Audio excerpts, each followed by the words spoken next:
Welcome to this week's edition of World Crisis Radio. This is Webster Tarpley in Washington, D.C. It's February 8th, 2013. We had a little technical problem with the show last week. This time we're hoping to have everything go well. We want to keep up to date on many stories. You can do it all at tarpley.net.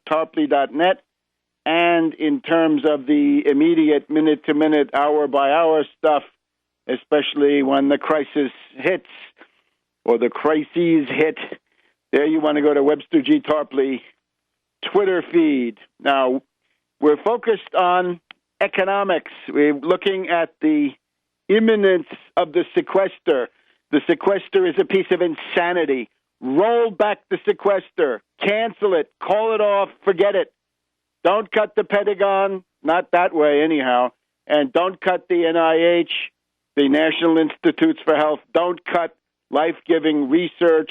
Don't cut the child nutrition program, women, infants, children. Don't cut Head Start. Don't cut a whole series of domestic discretionary programs. This cannot be done with this meat axe lunatic approach. We're still dealing here with the fruits of the Satan sandwich. This is lunatic reactionary Republicans, fascistoid Republicans, and the coward and Wall Street tool Obama, eager to make concessions to them because it fits with his underlying and somewhat occult secret agenda. So we're calling for the sequester to be called off, and I think the Progressive Caucus of the Democrats, Representative Shankowski and Ellison and a couple of others, are also calling for the same thing. We don't need killer cuts. We don't need genocidal austerity. And as everybody knows, these cuts will never balance a budget. They will never reduce a deficit. In a depression, you cut government spending. You're lowering the general level of economic activity. As some would say, you're putting the Keynesian multiplier into reverse. Every 2 government employees that you fire means that you're killing 1 or 2 jobs in the private sector, despite what these primitive caveman troglodyte Republicans will tell you. They'll tell you that if you cut the government sector, you're increasing the public sector, the private sector. It doesn't work that way. So no sequester. And that is coming now on March 1st. That's going to be a hell of a how do you do on March 1st. So it's time to say no to that, right? We're the united front against austerity. Austerity means cuts. We're against cuts. In the present situation, cuts are a Nuremberg crime. How can you cut women, infants, children? A little bit of cheese, a little bit of eggs, some cold cuts, maybe some cheap cuts of meat for expectant mothers, nursing mothers, and various kinds of infant formula and so forth. And that you want to cut? You must be a fascist Republican if you want to cut that. What is building now, I think, is the idea that the Republicans are a hated minority. They're a hated and despised group of people who do distinguish themselves by cruelty and inhumanity and greed and just pure virulent stupidity. But now the question, how do we get out of the current depression? Now we're putting special emphasis on Professor Paul Krugman of Princeton. And last week, you'll recall, we devoted some time to analyzing the program that he laid out in his appearance on C-SPAN a week ago Wednesday. And his method, I think, is becoming clearer, and the need to engage Krugman and indeed the entire economics profession at this point, I would say, is becoming more evident. Let me just premise this by saying what I'm hoping you will do, you, the listeners of this program, you, the people who are aligned or at least interested in the United Front against austerity, when you have the opportunity to intervene on an academic economist or any kind of economist, the government economist, the business economist, a Chamber of Commerce economist and so forth. It's time to get in there. And, of course, we want to refute the obsessive errors and distortions that they have, right? The monetarists and the neoliberals, the supply-siders, the Austrians are worse. The Keynesians also have crippling flaws. We want to get in there and engage in a debate because there is now an urgency in this thing. And this is what I would like to say to Krugman. His latest editorial in the New York Times, his latest op-ed is kick that can. Kick that can. In other words, it's time to continue to kick the can down the road. Now, what he means by that is there should not be budget cuts at the present time, that budget cuts at the present time are highly destructive and will be counterproductive, even in their own terms. But I'm afraid that kind of an op-ed radiates out a certain complacency, a lack of urgency, which, in my humble view, seems to be aligned with the attitude of Obama in his inaugural address. You'll remember on January 20th, 21st, actually, Obama's second inaugural had nothing, zero, about job creation, the 30 million unemployed, the need for a recovery program. This had all disappeared, and instead we had the singing tomorrows with global warming and other issues that are far less central to the future and the existential questions, the life chances of people here in the United States and indeed around the world, given the role of the U.S. economy and the exemplary role that the U.S. economy might have. We need a recovery program. We need 30 million jobs, and we need these things fast. We do not have unlimited time. It is a grave mistake to lapse into some kind of complacent view that these things will take care of themselves or that the current programs will muddle through. No. This I think is wrong. So let's just keep up with Krugman. He was on Lawrence O'Donnell on MSNBC this week, and this is mainly devoted to a panegyric of Krugman, that he was right, that the stimulus was too small. Correct, it was too small. That too much of the stimulus was engaged with tax cuts. That's also true. That was Obama already selling out to the Republicans during his first weeks and months in office. But also what's missing in there from Krugman is that rigorous distinction that we're always looking for. What is consumer spending, which is, of course, essential to keep people alive and healthy and able to work, and we're fighting for that every day. But if you want to get out of this predicament, if you want to end the depression, then you've got to address things like capital goods, infrastructure, heavy-duty machinery, turbines, locomotives, drill presses, and things of this nature. Because if you don't restart a process of productive investment in capital goods, it doesn't go anywhere. And the current U.S. economy, with two-thirds to three-quarters consumer spending, that is a sick economy. It's got to, as I say, we're not talking about diminishing the absolute amount of consumer goods. We're talking about vastly increasing the amount of consumer goods, but we're talking about making the capital goods sector grow even faster, because otherwise you're living from hand to mouth. Otherwise you're going to reach a point of breakdown. And the only way to avoid that breakdown, and we've seen this again and again in world history, is to increase your investment in capital goods. Krugman needs to look at that a little bit more carefully. We'll be back in a minute on World Crisis Radio. Welcome back to World Crisis Radio. Webster Tarpley in Washington, D.C. It's February 8th, and we're keeping up with the questions of economics. The State of the Union address is next week.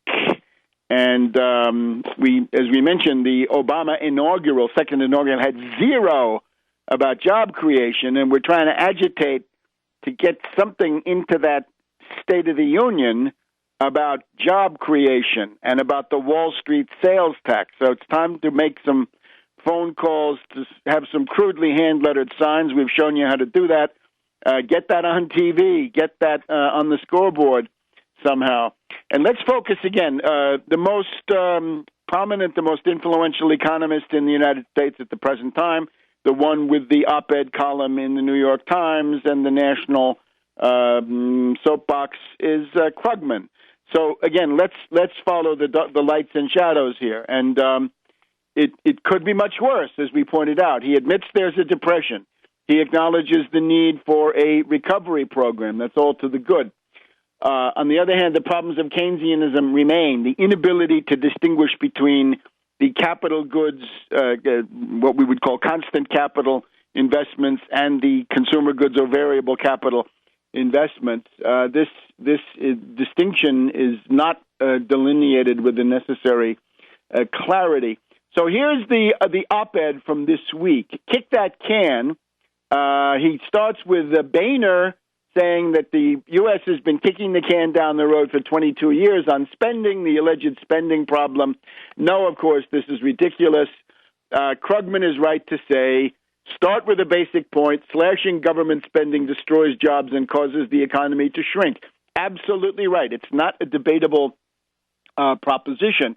Even the Republicans admit this, of course. They don't want to cut the Pentagon budget because they're weaponized Keynesians, right? They're Keynesians who believe that defense spending creates jobs, but HHS or the Department of Energy or the Department of Labor, no, those aren't real jobs. So hypocrisy and lies from the Republicans. We're told that the current situation requires cuts. Krugman says no, of course not. The Beltway consensus, the elitists all say it's time for cuts. Krugman, I think, is too optimistic where he says that the United States can currently borrow money at very low interest rates, and that this is destined to last into the foreseeable future. I would not look at it that way. I would stress the ability of cabals of bankers. Let's just take one we know exists. The LIBOR cartel. The cartel that fixed LIBOR, and they fixed it with Barclays and Bank of America. And there's an article up on Tarpley.net lists all the banks that took part in the LIBOR cartel. If they are a cartel that can fix LIBOR, they can also orchestrate an attack on the bonded debt of the United States of America. And their main tools are, first of all, credit default swaps to vastly increase the destructive power of the speculative hot money that they would bring to bear. And secondly, the ratings agencies, the Standard & Poor's, Fitch, and Moody's. Now, thank God this week we've had a first step by the Department of Justice, the bringing of a civil suit against Standard & Poor's. And they're talking about a fine of $5 billion for the malfeasance, nonfeasance, and fraud. That's what it is, fraud by Standard & Poor's in 2007, 2008, when it came to the evaluations that they gave on various kinds of mortgage-backed securities, the collateralized debt obligations, credit default swaps, and so forth. So it's going to be harder to do it with Standard & Poor's, but there are others. I would hope, just parenthetically, I would hope that other states, the federal government, the U.S. states, and foreign countries pile on to the point where Standard & Poor's should be destroyed. They should be pulled apart as if by a school of piranhas. That is what they deserve, because they are an engine of disinformation, and this is what is quite possibly going on before our eyes. We don't want to settle out of court. We want to take that all the way. There are also private individuals, private companies that have been defrauded and damaged by Standard & Poor's and their lying, fraudulent evaluations. Parenthetically also, this vindicates the great Michele Ruggiero, the courageous fighting judge there in Trani, in southern Italy, down there, and practically in the heel of the Italian boot. He has been fighting those agencies, and now he is vindicated. And I think maybe his legal actions will now get a new lease on life, a second wind. So don't let them off the hook. Naturally, this should have been a criminal indictment. It should have been the attempt to inflict jail time on the top leaders of Standard & Poor's. But the parent company, McGraw-Hill, has taken a very significant hit. This is the wages of fraud. So there we go. The Department of Justice is right, and they should prosecute this to the fullest extent of the law. But still, the machine, that doesn't mean that the machine that attacked Greece, that attacked Ireland, Portugal, Spain, is out of action. It's not.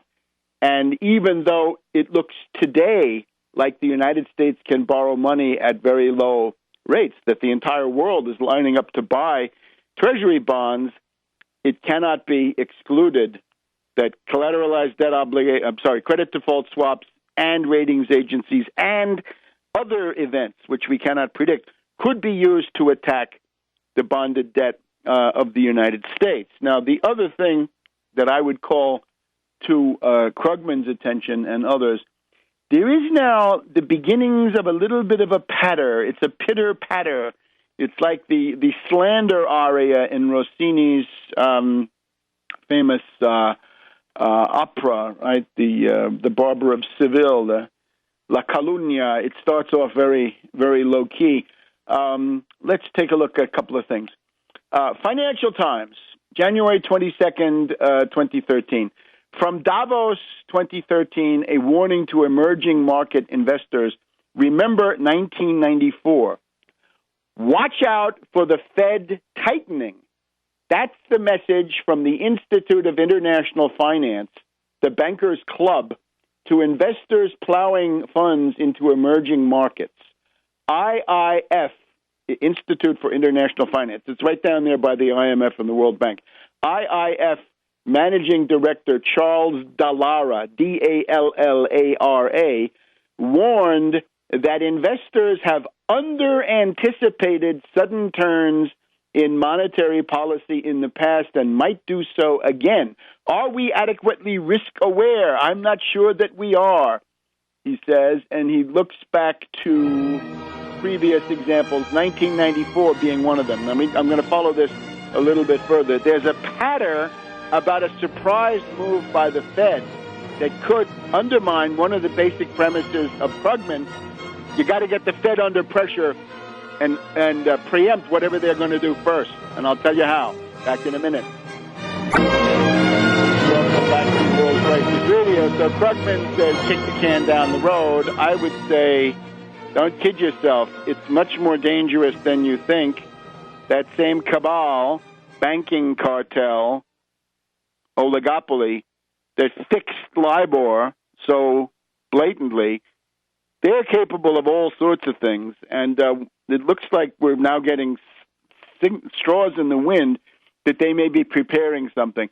So this Dallara of the Institute for International Finance, talks about, and they have economists and all this other stuff, the IIF has summarized the events of 1994, the last time the U.S. Federal Reserve tightened monetary policy in a surprise change of course. Now, Bernanke has said that the current 0% or thereabouts rates and plenty of cash, that's going to go on for a couple of years now, but he's capable of surprise. Gotcha. And too bad for you. A surprise meeting done in the dead of night on the weekend, raising the discount rate, raising the federal funds rate, terminating the QE3. Who knows? That's what the IIF and the FT seem to think it's possible. So in 1994, what happened? The results for financial markets were stunning. Far from anticipating a shift in direction from the Fed, market participants had locked into many low-for-long trades. Those began to lose money. chaos resulted. And they give you a little chart here in the IIF. The private capital inflows into Mexico go from about 35 to 40 billion in 93 to 25 billion in 94 to negative 5 to 10 in 95. And that's, of course, a great crisis moment for Mexico. So, hey, do we have anything else about that? Well, gosh, Washington Post of today, the Wonk blog, it's February 8th, 2013. Federal Reserve Governor Jeremy Stein gave a speech yesterday that everybody, or at least everybody in the rather small world of monetary policy obsessives, is talking about. He looked at ways monetary policy can encourage bubbles in financial markets and argued that central banks should be ready to use their control over interest rates to address them. Stein, speaking at the St. Louis Fed, says, I can imagine situations where it might make sense to enlist monetary policy tools in the pursuit of financial stability. Now, cut through all the gobbledygook. It's known that the reactionaries, the libertarians, the extreme right-wingers are naturally, they don't like low interest rates because these disappoint the rentier. The libertarian says, better to throw a few million people out of work than to disappoint one super rich speculator, right? He's got to have a return on his money, right? If you've got a lot of money, you want to get high interest for it, right? So that's their point of view. The argument that they would use in the Federal Reserve and places like this is that there's now a bubble of bonds, that the bond market has seen so much money flowing in that this qualifies as a bubble, and therefore you should pop it by raising the various federal income tax, the federal interest rates. Okay? So those are just a couple of straws in the wind. Now, Krugman would have to factor that in, right, when we have these sort of cartel characters who come forward. Now, here's what Krugman says about the Federal Reserve. He says that in the late 80s and the early 90s, as the Cold War was ending and a lot of budget cuts, especially in defense, went down too, those spending cuts destroyed jobs, especially bad in Southern California with the defense industries. At the national level, however, they were softened by monetary policy. The Federal Reserve cut interest rates more or less in tandem with the spending cuts back then, in the late 80s, early 90s, helping to boost private spending and minimize the overall adverse effect. Well, as he knows and says, if it's close to zero now, you can't really cut that much more. And the straws in the wind are that they're thinking of the opposite. They may be thinking of ways to raise those interest rates because that is the clamor that's coming from the reactionary money bags, including our benighted libertarian characters, right? The people you see wandering around. So here's what I would conclude from all this. Krugman says, nothing terrible will happen if we don't fix everything this year. I don't know that, and I don't want to find out. So here's what I would say. It is imperative to preempt the evil disposition of the Federal Reserve. Don't sit there and think that the Federal Reserve will do nothing or be benign. Watch out for them. They are a tool of Wall Street. Wall Street is a predatory institution. Sometimes it's hard to find the rhyme or reason to what they do except greed and, even more basically, evil. So what you've got to do is to get the Federal Reserve under control. Now, instead of saying nothing terrible will happen, somebody like Krugman ought to be writing, it is imperative, it's urgent to get control of the Federal Reserve, at least in part, right? It's like Standard & Poor's, right? You can't necessarily wipe them out from one day to the next, but you can at least put them on the defensive and get them somehow you can get your hooks into them so you can control what they're doing.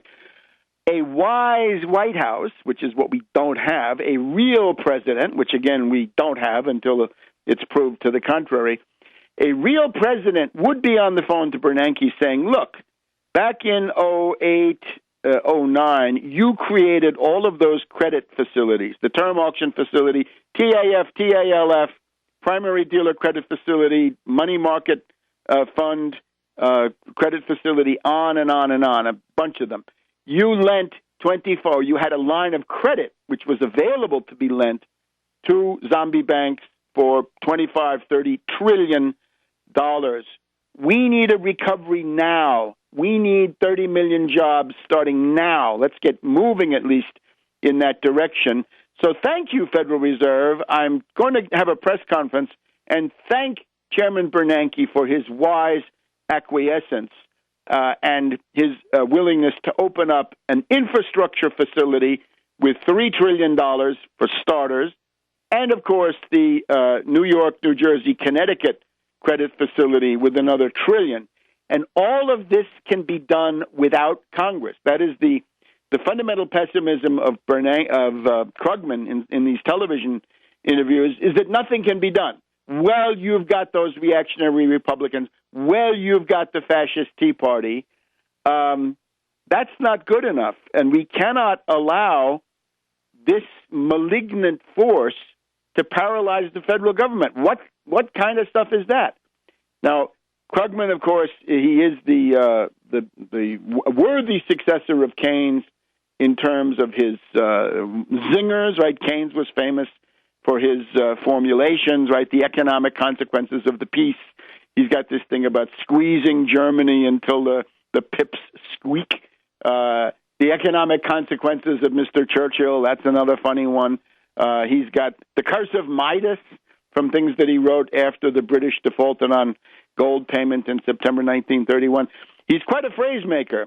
But, again, this is not going to be adequate. And kicking the can down the road, as clever and witty and sparkling as that is, it's not right. It's not a good policy, because that means that you're vulnerable to any unpredicted turn in the situation. So there will be a open letter about this. By the time you hear this broadcast, it ought to be posted at tarpley.net. We'll be back in a minute. Welcome back to World Crisis Radio. Therefore, the word is we need a recovery program, and we need it now. And there are 30 million unemployed that can't wait. And we can't kick the can down the road. And we can't wait for the 2014 election and the hope, which is it may not be a strong hope, that the Democrats, with all their problems, will be able to seize control of the House, because you can't trust Obama to begin with. So you might as well fight for the full program right now and then let the chips fall where they may. Krugman argues nothing terrible will happen if we don't fix everything this year. Sorry, you don't know that. Let's just go back to the last Depression. The last Depression began in 1929. 8 years later, there was the infamous recession of 1937, and part of this was generated by Henry Morgenthau, right? Henry the Morgue, as he was known, convinced Roosevelt that the Depression was over and it was time to move towards a balanced budget. And a question of timing, Morgenthau always on the wrong side of this issue and so many others. On the other hand, that was Wall Street's man, and the idea that a president is all-powerful and can have whoever he wants is not accurate. So the 1937 recession coming 8 years in, and now here we are in 2013. So we're, 4 to 5 years into the Depression. This may now come in the near future. In 1937, the downturn was caused by a capital strike, and we have something similar today. The capital strike was the refusal of pro-fascist big business to invest and create jobs for political reasons. They didn't want to strengthen Roosevelt by getting the unemployment rate down. They wanted the unemployment rate up. They had tried to defeat Roosevelt in 1936 using normal political means, Landa Knox, that failed. That was a debacle. So they said, look, we've got to do something even more essential to sabotage the United States in the face of, the growing fascist threat. That was also something good, they thought, right, to tip the balance in favor of their reactionary policies.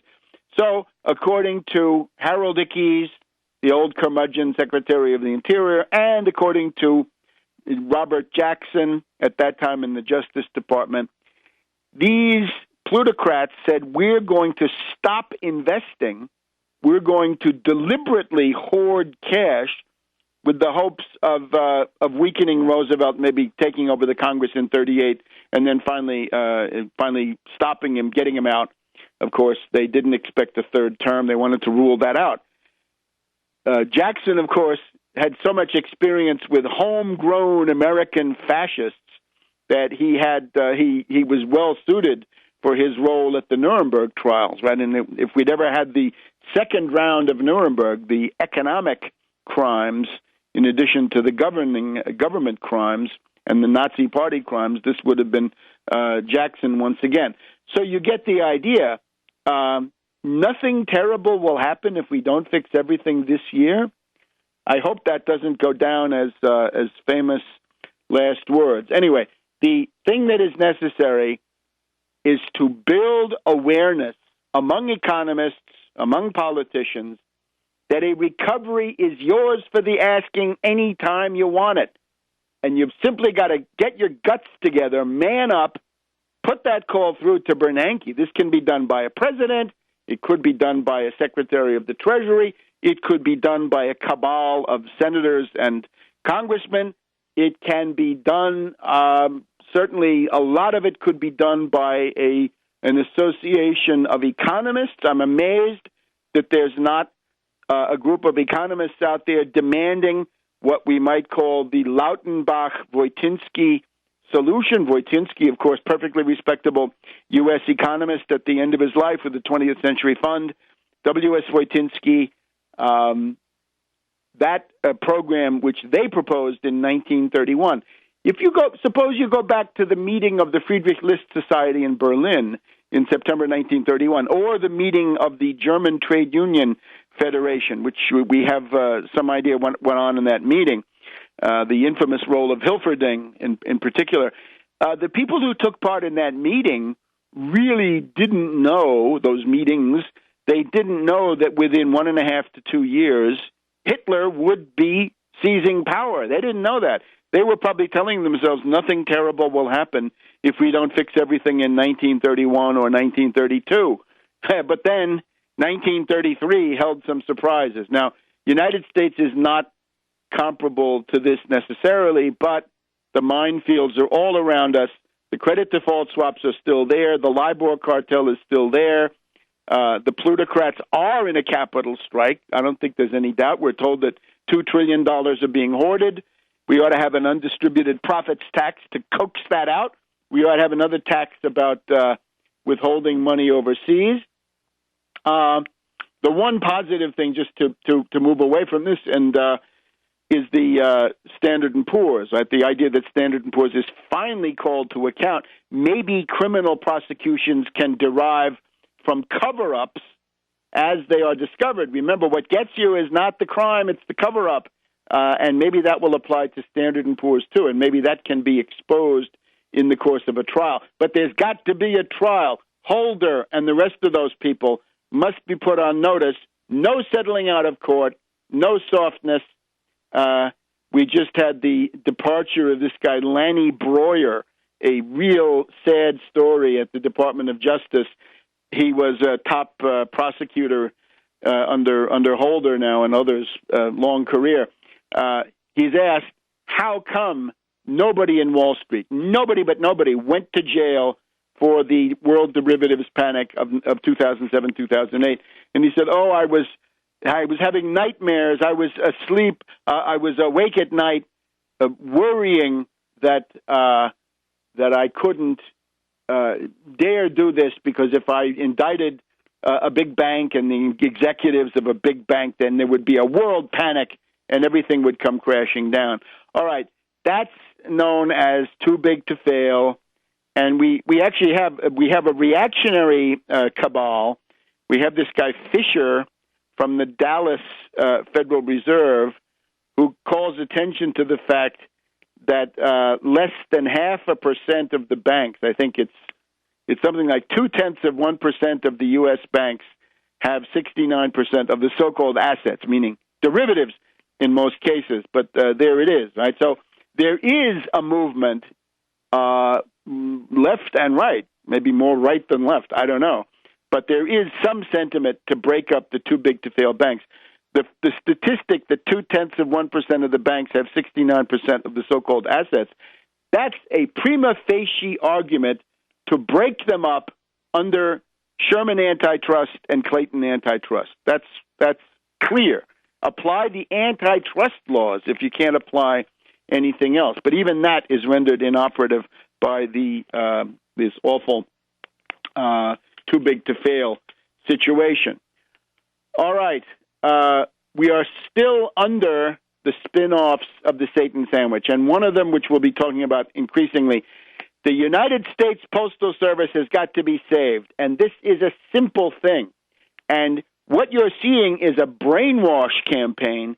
When you read editorials in the Washington Post and similar rags about the United States Postal Service and how, oh my gosh, the internet has done them in, it's nothing like that. It's called Hastert the Bastard and His Poison Pill of 2006, which was simply this.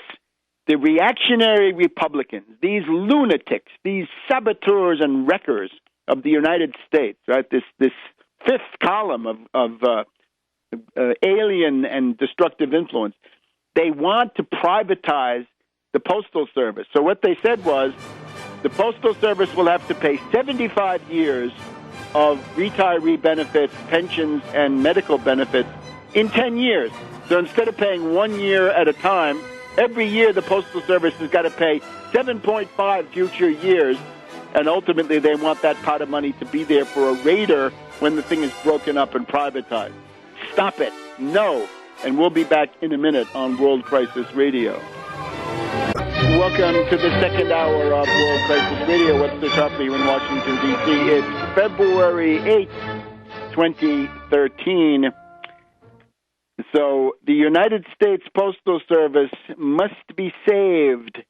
Time to tell Obama, you want to have a State of the Union address, you better say something about rolling back the poison pill left behind by Hastert the Bastard, because that is the sole, the only, the unique cause of this situation. And any Democratic Party demagogue that does not commit to the immediate rollback, the abrogation, the cancellation, repeal of the Hastert the Bastard amendment that forces, it's an unbelievable piece of sabotage. The Postal Service has to pay 7.5 years of future costs. They're paying until almost the end of the 21st century. The goal is to bankrupt them today, and then to have that pot of money sitting there so that some corsair, some Republican thief and robber and pirate can come in and loot the public treasury by way of the U.S. Postal Service. The U.S. Postal Service is anchored in the Constitution. Hey, libertarians, hey, gun fetishists out there, you're so worked up about your rights. One of the rights, and I'm calling for you to defend it politically, needless to say, is to have a postal service. If you don't have a postal service, that's a death sentence for rural America and the small-town economy. It's also a death sentence for many people who need to get prescriptions and other things through the mail, has been cited, and it's a slippery slope. Once you go from 6 days to 5 days, this is all wrong. The Postal Service has been experimenting with same-day delivery. The problem that you run into is the Beltway elitists. Let's take NPR this morning. Katty Kay of the BBC, a rich foreign elitist, a British aristocrat, says she's glad that the Saturday delivery is called off, because that means that so many pieces of junk mail won't come to her house, and I'm sure she's contemplating all the wonderful trees that will survive. And then Ruth Marcus, the austerity ghoul correspondent for the Washington Post, agrees, oh, yes. And then she says, even though she's been watching Downton Abbey, and in Downton Abbey they have several mail deliveries per day, because that used to be possible. She says, well, that's all in the past, right? Time to come into the 21st century, and that means no U.S. Postal Service. This is a criminal piece of lying. If Obama wants a heritage, a legacy, he's going to claim that he saved General Motors, the largest private sector industrial company, at least by some measures. The United States Postal Service is the biggest enterprise in the world, the biggest company in the world, and they have already cut 200,000 jobs and 200 postal centers. This has to stop. This has got to be rolled back. The privatization and the looting of this has got to be blocked. So we'll be watching Obama and the Democrats, the Wall Street sellout trader Democrats, what they're going to do in this case. And also, if you've ever had to mail things in Europe and similar places, you'll see the prices of the U.S. Postal Service are excellent. They're one of the most reasonable prices for a piece of first-class mail anywhere in the world. So we want this kept. And once again, we're still in this spin-off of the Satan sandwich, because the reason that the current Postmaster General felt that he could abolish the Saturday delivery is that he's now in a kind of limbo as a result of sequester and some other things that he feels that he's liberated and can go ahead and carry out austerity measures. By the way, this Postmaster General, don't trust him for 1 second. He may be somebody who's looking for the revolving door, right? When the Postal Service is gone, he'll be hired by FedEx or something like this, UPS. So don't trust him for 1 second. We'll be looking for the unions to mobilize. And, of course, this is one area where you have rural congressmen, even reactionary Republicans, southern, rural, small town, have got to fight on this one, because this is the lifeblood economically of all of those places. So if you're interested in small town, rural America, you better fight for the United States Postal Service, right? Benjamin Franklin created it. Don't let Hastert the bastard, Obama, Boehner, and these modern degenerates pull this down. Now, let's look at the Middle East. Egypt, first of all, we are indignant here about this fatwa. There is a so-called fatwa. In other words, it's a do-it-yourself death sentence from some clique of extremists, but it is a fatwa issued by this group, right? And it targets 2 leaders of the National Salvation Front. Now, the National Salvation Front is the, by and large, secular opposition to Morsi. So this is not the army and not the Muslim Brotherhood, the Ikhwan, but the National Salvation Front. And the 3 people there that you've seen are, first of all, Hamdin Sabahi, the moderate leftist, Nasserist, anti-imperialist, pro-development figure that we support here. Hamdin Sabahi is our guy in this constellation. You've also got the internationally known Mohammed al-Baradei from the International Atomic Energy Agency in Vienna, too close to the imperialists, I'm afraid. And then you've got Amr Moussa, who had been the head of the Arab League. Now, the 2 people that are threatened with death, and this is where we raise our voice in protest. We've got the threat goes to al-Baradei, but it goes to Hamdin Sabahi. Remember, Hamdin Sabahi came in 3rd in the presidential election campaign.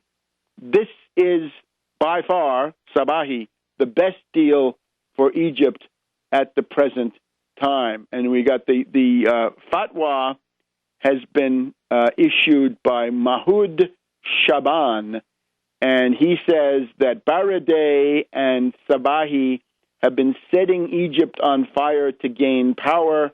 The verdict against them under God's law is death. No, sorry, that cannot be allowed to stand. So we want to express our solidarity with Hamdeen Sabahi and invite everybody to realize this is what's going on. Notice that the U.S. coverage does not mention Sabahi. They might mention Baradei because they think you know who Baradei is, and Baradei poses no threat to Western interests. But when you get to Hamdeen Sabahi, that is a Nasserist, that is an actual anti-imperialist. And once again, worth stressing, the background of the current crisis is overwhelmingly that Morsi sold out to the International Monetary Fund at the end of November. He doubled the price of gasoline. He increased the sales tax. He set the stage for a value-added tax, which would be even more oppressive. Remember, this is a cynical candidate who ran on the Muslim Brotherhood program, which was to fight corruption and raise the standard of living for the poorest, for the fellaheen, the peasants, and the workers of Egypt. And then he gets into power, turns around and sells out ignominiously to the International Monetary Fund. He accepts their dictation of austerity measures. So, once again, solidarity with Hamdeen Sabahi. Sabahi should be president of Egypt. He can lead the country out of the crisis. We'll be back in a minute. Welcome back to World Crisis Radio. Webster Tarpley in Washington, D.C. Keep up with everything at tarpley.net, tarpley.net. And in terms of hour by hour, minute by minute, it's Webster G. Tarpley Twitter feed. Now, we've covered Egypt, right? Again, strong support for Hamdeen Sabahi, has to be protected, should be the president of the country. We hope he will be soon. We also had the visit of Iranian President Ahmadinejad to Egypt, and here we see the excesses of the Muslim Brotherhood. We might as well call it the Saudi Brotherhood, because that's what it is. It's the Saudis. The CIA, of course, has been in a worldwide alliance with the Muslim Brotherhood, but part of it is that this is something that weakens the countries that it takes over, because it is so oligarchical, right? The Muslim Brotherhood is who? Rich businessmen, rich lawyers, rich doctors. They have this veneer of social solidarity. They have some sort of lady-do-rightly charitable operations, right? In somewhat the way that the British royal family might, right? That kind of thing, right? It's noblesse oblige for the poor, but in terms of where they come down, well, we've seen it. Morsi surrenders the country to the International Monetary Fund and their conditionalities. When Ahmadinejad went to Egypt, he was insulted by these pro-Saudi extremists. Imagine, Ahmadinejad was accused of interfering in Bahrain. So, if you're doing something to help people that are under they're crushed under the heel of that Khalifa family of feudal monarchs there and emirs, that's somehow interference. No, I'm sorry. We can look back, when Egypt was great, Nasser and the Voice of the Arabs was out there constantly attacking the Saudis, especially for their policy of domestic slavery. So now these Sunni extremists, again, I would call them Saudi extremists, have shown what they're really made of. So courageous trip by Ahmadinejad, and remember that in this context, he represents modernization, science, anti-imperialism, and the rest. So he profits very much from the comparison with these people. Plus, Ahmadinejad, say what you will, has not sold out to the IMF in the way that Morsi did. Morsi couldn't wait. He fell all over himself selling out to the IMF. Now, moving on to Tunisia, we regret very much the death of Belaid, a moderate leftist, this time assassinated presumably by extremists, by Salafis, or again we can say by pro-Saudi elements. This is unfortunate. So now we have a pattern from Egypt to Tunisia. And the place to stop that is the defense of Hamdin Sabahi. Let's look at Syria for a minute. Two sides to it. One was that the previous week we had this khatib from the Syrian National Coalition calling for talks with the Assad government. And there's been a rebellion from the Nusra people, the real, the extremists that he has in his coalition. They say, no, they'll never negotiate. And then, when this happened, it occurred to me, if he's asking for negotiations, does it mean that the rebellion is about to collapse?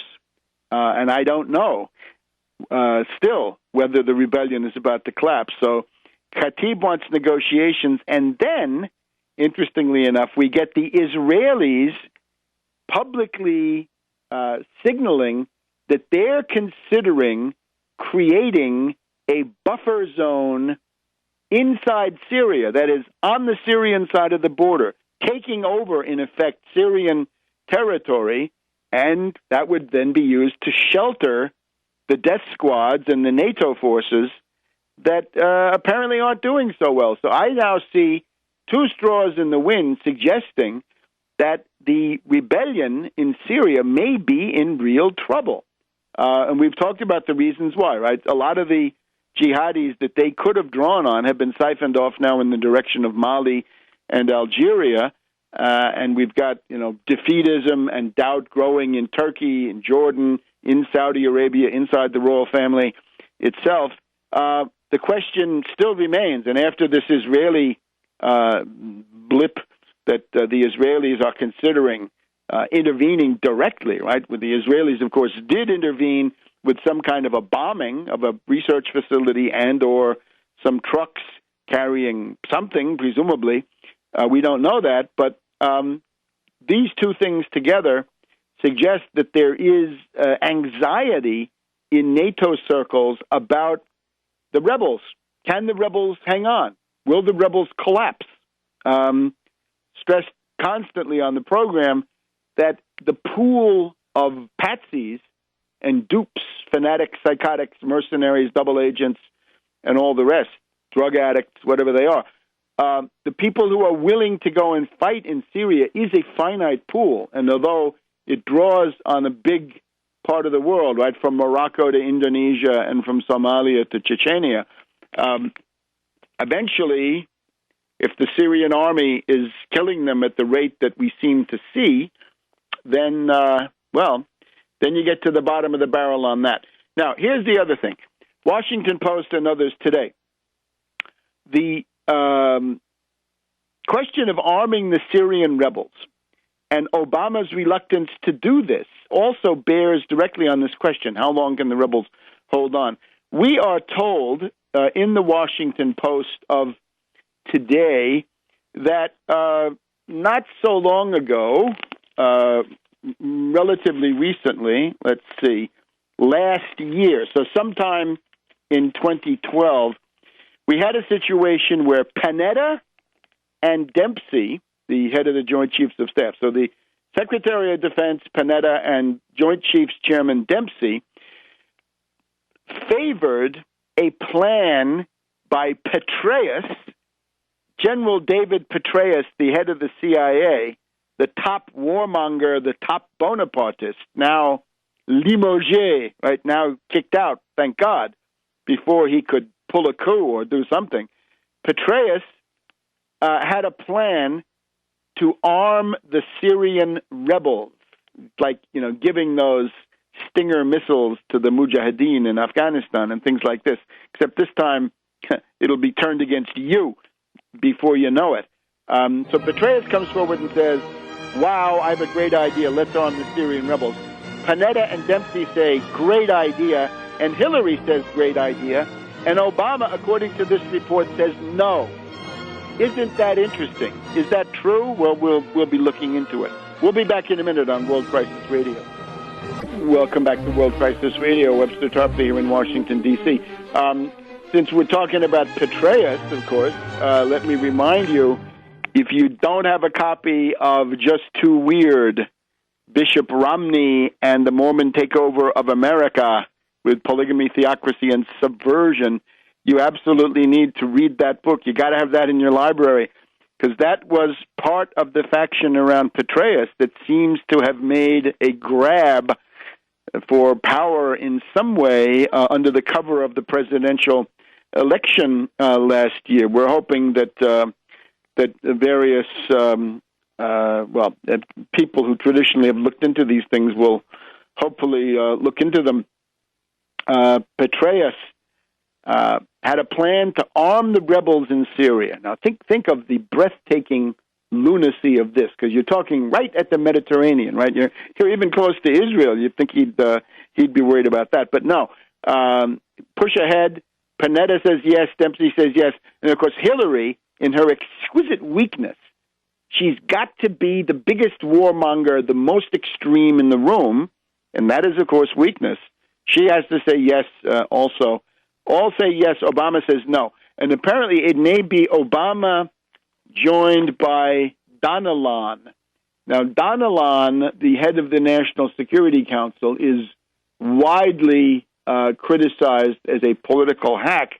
But in this case, maybe that's just what you need, in the sense that if you're going to have these very serious national security types, right, who don't, they don't care about the sacrifices and what it's going to mean in the inner city or out in Appalachia or the Farm Belt in terms of body bags.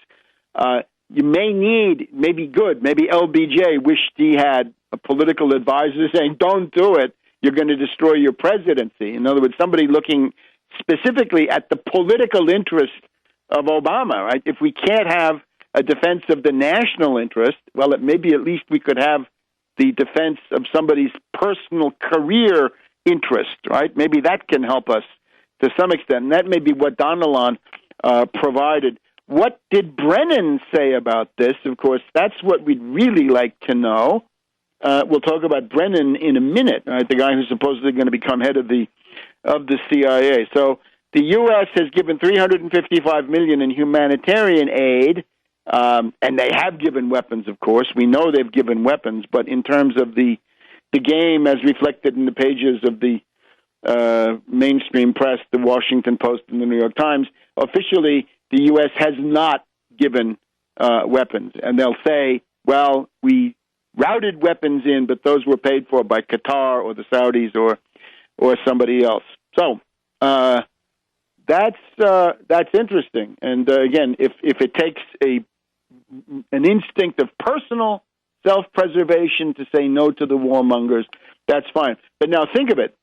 This crew, including Panetta, is supposed to be somebody there to protect Obama and his personal interest, in the same way that Holder is there to protect Obama and his personal interest from being indicted and things like this. If Petraeus is able to carry Panetta and Dempsey, if this is true, and, of course, Hillary, of course, is always going to be, as I say, always for an attack, right? Always for aggression. She lacks that self-preservation because she's so blinded by her need to be tough that she can't realize that sometimes toughness is not to be tough. But you get the idea. So what about that faction? In other words, doesn't that reflect the activity of this warmonger faction? The fact that the neocons had overwhelmingly gone with Romney, that Petraeus is the central figure of the neocon faction these days, and what are these people doing now? And wouldn't that be worthy of some investigation? All right, now, a couple of other themes, since we mentioned Brennan. Brennan, of course, is your typical CIA thug. He has been in the CIA for 25 years. He was the briefer for Clinton. We are paying the price for the failure to impeach Bush and Cheney at the end of their term. We are paying the price for Pelosi's reckless, irresponsible move, saying, I'm taking impeachment off the table. That was a terrible mistake, Pelosi. You share responsibility for these outrageous things that are now going on. We refer, of course, to the drones. We got a reign of terror across the world through the drones. This is generating a harvest of hatred against the United States. The political backlash is undescribable. Let your imagination work for a minute, and you'll see why this must be so.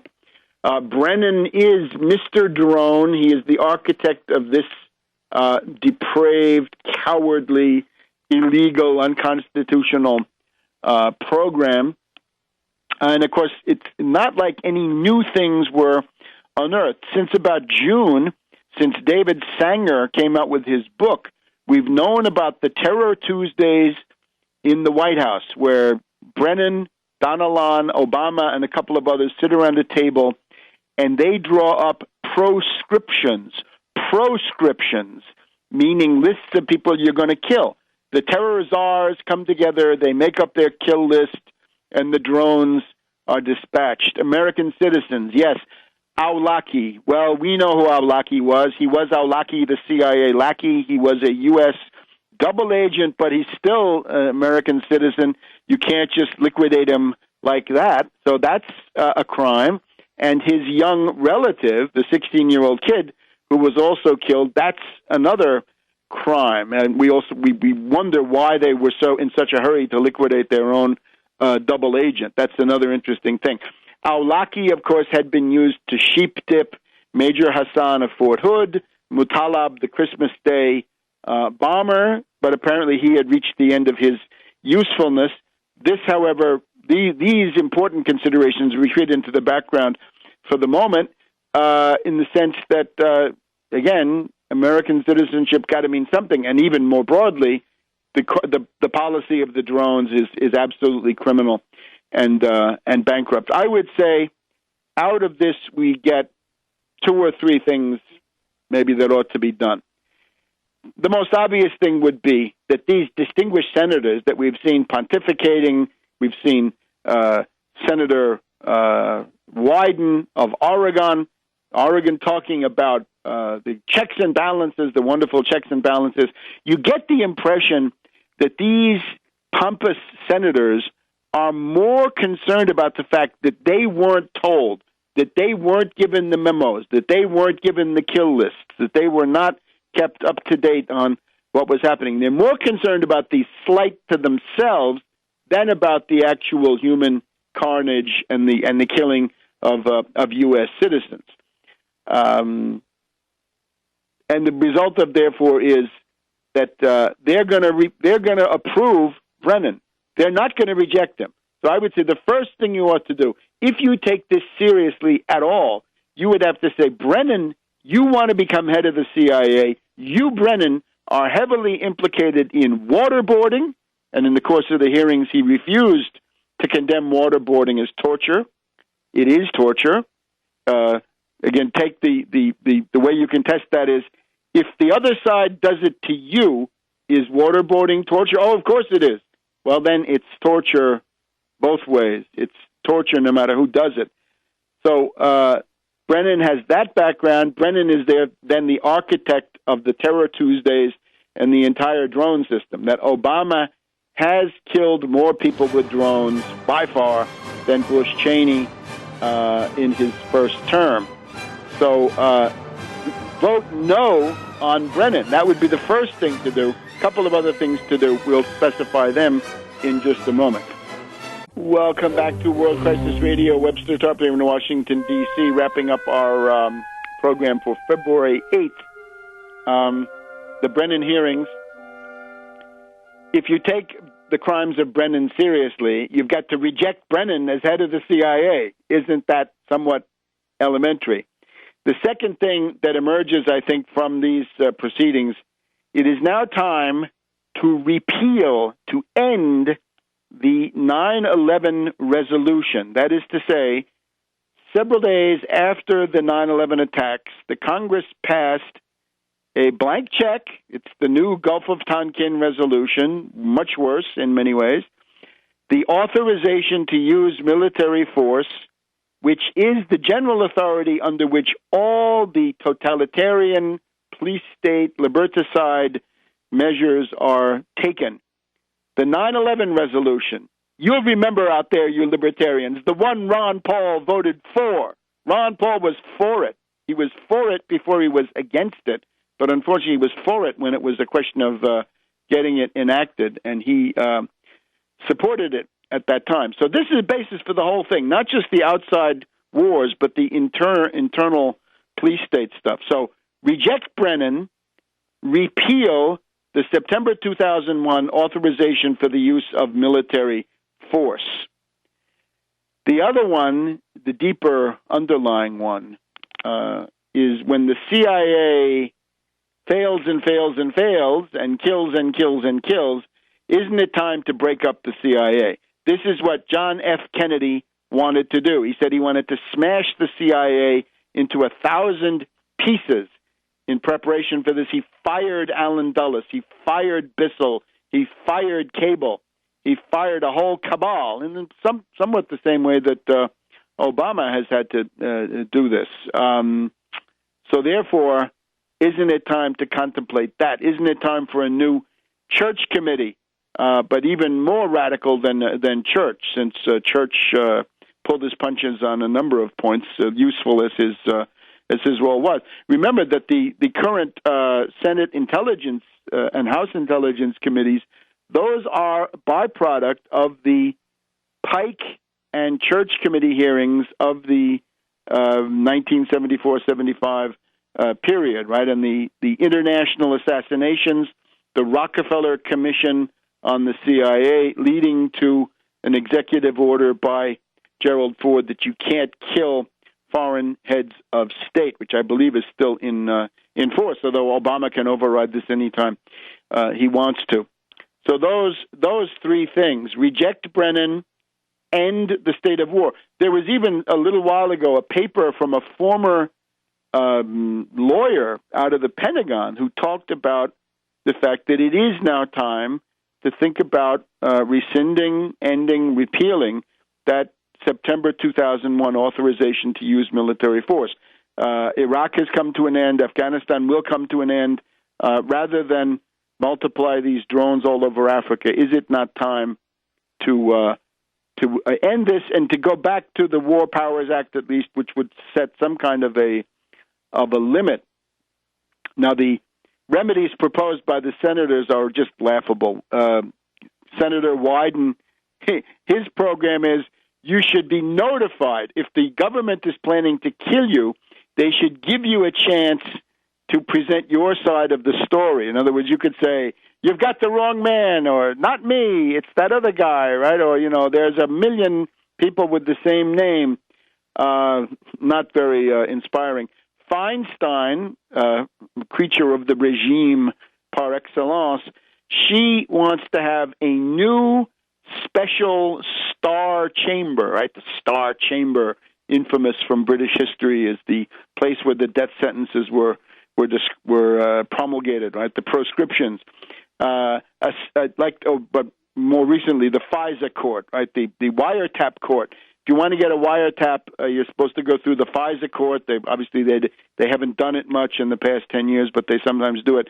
Feinstein wants a new special secret court before they can kill U.S. citizens with drones or otherwise abroad. Mikulski, perhaps the most ironic counterpoint to all this, Mikulski said she's had to deal over a quarter century or so with many CIA directors. She actually revealed something that we didn't know, that Tenet had come in with little pipes that he exhibited to the senators to try to illustrate the centrifuges and the weapons of mass destruction in Iraq. So she went through how she had been duped, flim-flammed, lied to, deceived, misled by Portergas, by Tenet, and by a bunch of others, and appeal to Brennan, Mr. Brennan, won't you be more forthcoming? Won't you please tell the truth? Well, that is pathetic. So the other issue, let me direct your attention to Tarpley.net. There will be a fairly detailed study of the current immigration debate. And the general guidelines that we have here on immigration, this is a labor market issue. This is a matter of building a U.S. labor force for the 21st century that will allow this country to compete. And I stress, the disposition, the proclivity of people to come to the United States from all parts of the world is a tremendous national advantage. And it allows the United States a crucial trump card, possibly a decisive trump card. We look around the world, far removed from Paul Ehrlich and the population bomb, we find that the real crisis in the world is underpopulation, insufficient people in the workforce, and a declining birth rate. We look at Europe, right, notoriously, Germany, Italy, all kinds of countries in Europe. Europe as a whole, population falling. We look at Russia, same story, population falling. We look at China because of the one child per family policy. We'll see that there's also a demographic problem where the population in China is aging too fast. Japan, the same story, maybe the most extreme, that the population is aging. The United States is in a position to escape that senility, that overall senility of the population, which these other countries are going to have to deal with. And this is just about exclusively thanks to immigration from Latin America, from Asia, from the Middle East, and the rest of the world. We should count this as a blessing. These people have got to be made welcome. My program, in a nutshell, citizenship within 1 year, if possible, 3 years at the very most, no punishment, nothing vindictive. Forget the formal legal side of this thing. It is, if you try to do that, you're engaging actually in selective and vindictive prosecution. It's time to naturalize, to legalize, to normalize, to assimilate. This is the future of your labor force. And the only question is, how fast can you assimilate them, naturalize them? How fast can you give them access to education, health care, and things like a driver's license? What's the point of a driver's license? You want people to know the rules of the road. You want them to take the written test like everybody else, and you want them to take a road test. You want to make sure they actually know how to drive, and at that point, they're welcome to have a driver's license, right? We want this. What possible national interest is served by having the immigrant population denied health care where they can become a vector for epidemics to spread through the rest of the population? No, this is insanity. This is letting this vindictive, racist, xenophobic oppression overtake the obvious question, where's the future of your country? The future is that the immigrant population plays an absolutely critical role. It's 11 million estimated, undocumented. It's 5 million children who are citizens, thanks to our wonderful 14th Amendment, thank God, and probably 2 million possible dreamers who were brought in at very young ages. You got almost 20 million people. It's time for legalization, normalization, naturalization, assimilation, and then you're able to compete with the other economic powers of the 21st century. So that's my approach. Citizenship, and don't give up on citizenship. That's what's going to allow you to break the Republican Party into two parts. The Wall Street guys want more immigration, and the Tea Party racists want none. And in the middle of my policy, raising the minimum wage to $12 and eventually $15. So that's it in a nutshell. Take a look at Tarpley.net for all the details, and we'll see you next week.